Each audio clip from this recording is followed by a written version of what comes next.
Israel, land of the Bible, the Torah, and the Quran. It's also one of the most dangerous places on earth. Here, terrorism is more than just a threat. Every year, Israelis are killed by guerrillas, assassins, and suicide bombers. Israel sits on the southern edge of the Mediterranean Sea. Surrounded by Lebanon, Syria, Jordan, and Egypt, this strip of land has seen plenty of conflict in the last 3,000 years.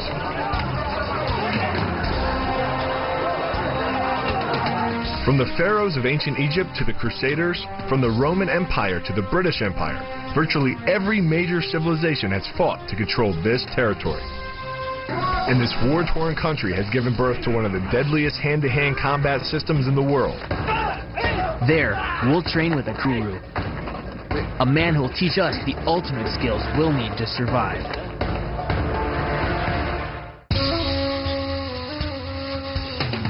Has brought us 150 miles from Tel Aviv to the ancient fortress city of Masada.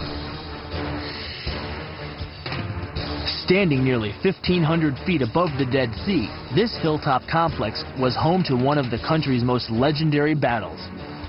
Here, we're going to experience this Israeli martial art in its most extreme form, as a real-world killing art. The man who'll teach us is one of Israel's legendary fighters, Dennis Haner. After his whole family was slaughtered by Nazis, and to ensuring that Jews could protect themselves.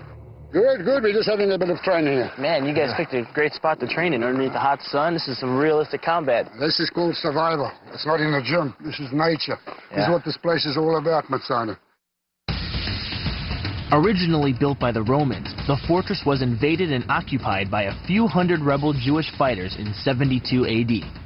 To take it back, 8,000 Roman soldiers besieged the fortress but couldn't defeat the occupiers. Outnumbered 10-1, the Jews fought for 3 months until finally the water ran out. The Jews refused to be captured alive, but because the Jewish religion forbids suicide, the defenders killed each other one by one until the last remaining fighter committed the sin and turned his sword on himself. For Dennis and his crew, Masada isn't ancient history. It's part of their everyday reality. Many of Dennis's students go on to join Israel's elite special forces units, with just another tool in their deadly arsenal. If you're close to a person, it's already finished because I've already killed him. I can take him what I want. Look, I could kill him how I want. Say pressure points. Our eyes. Each of these strikes is aimed for a vital point. It could be gouging the eyes, or driving the bones of the nose back into the sinuses, or crushing the soft tissue of the throat. Every one of these shots could kill, and that's the idea. For Dennis, it isn't about sport. It's life and death. Hey! The whole idea now is the circle. There's the circle. With the same knife, I can kill him. And it's that kind of focus that we need for our final challenge. This way.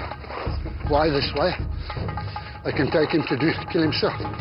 Just so you know, this thing is so sharp, and to see it get wielded around, and they train with these. These aren't rubber knives, these aren't plastic knives. This thing is as sharp of a knife as it comes. The Judean desert has been barren for centuries. With just 2 inches of rain a year, there's not much that can survive out here. Which makes Dennis's desert camp a very tough place to train. Our training began with an exercise designed to prepare us for facing multiple attackers. Never stop moving. Change direction. Don't close. Keep yourself close. Change direction. Keep your defense. Change direction. Faster, faster. You've got to be quick. But when you do see your opportunity, it's time to strike. Go on. Everything Dennis does is geared towards using your body as a weapon. Hand snap punch right here. This is the sword. Hey! I got to knock you out one point. The killing techniques is what I say. I'll go straight to the throat. I'll go straight to the side, straight to the eye.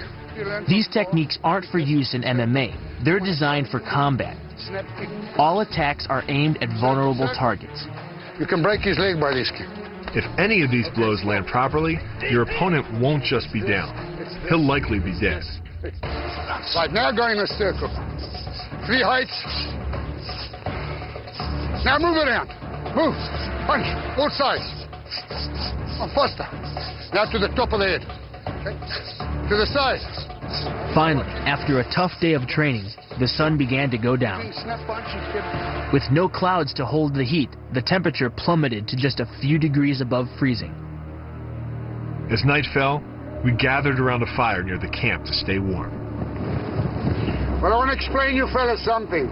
You're going to be prepared to fight, and we're going to learn the spirit to fight and never to give up.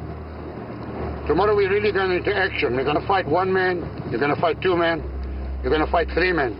You're going to feel the punches, you're going to give punches. Looks like our training had just begun.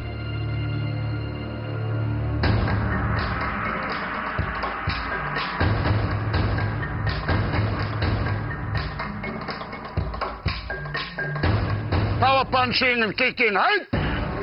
Strong. Yes. Always circle.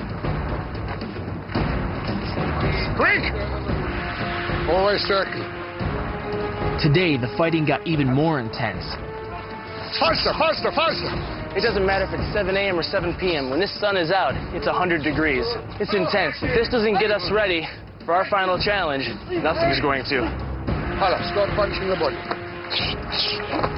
Work, work. Kicking, punching, low necks. Hit, punch, go in the circle, go. With our bodies and minds conditioned to the punishment of the training, Dennis decided we were ready to face a final test. And of course, it wasn't going to be one-on-one. And the stakes were even higher because one end of our training ground ended in a 300-foot cliff. One wrong move and we weren't just beat up, we were dead. All right, are you ready? Yes. Attempt start. Kick.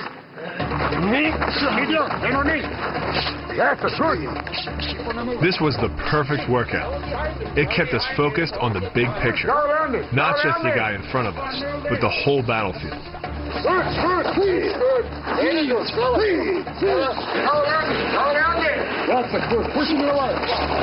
To take on multiple opponents, we'd need to be able to think beyond single techniques and integrate everything into a total combat package. You see, you kept on the circle, and I didn't gain 1 punch. Good. Well, because his strength, he can come and catch you and hold you. But against a knife or against the fighting techniques of 2 or 3, it's not good enough. Jason is small, but being small, you've got to be quick and you've got to be clever. Because you can't let a big customer catch you. So he's fast, he's quick, he's got good techniques. He's just got to learn the right techniques.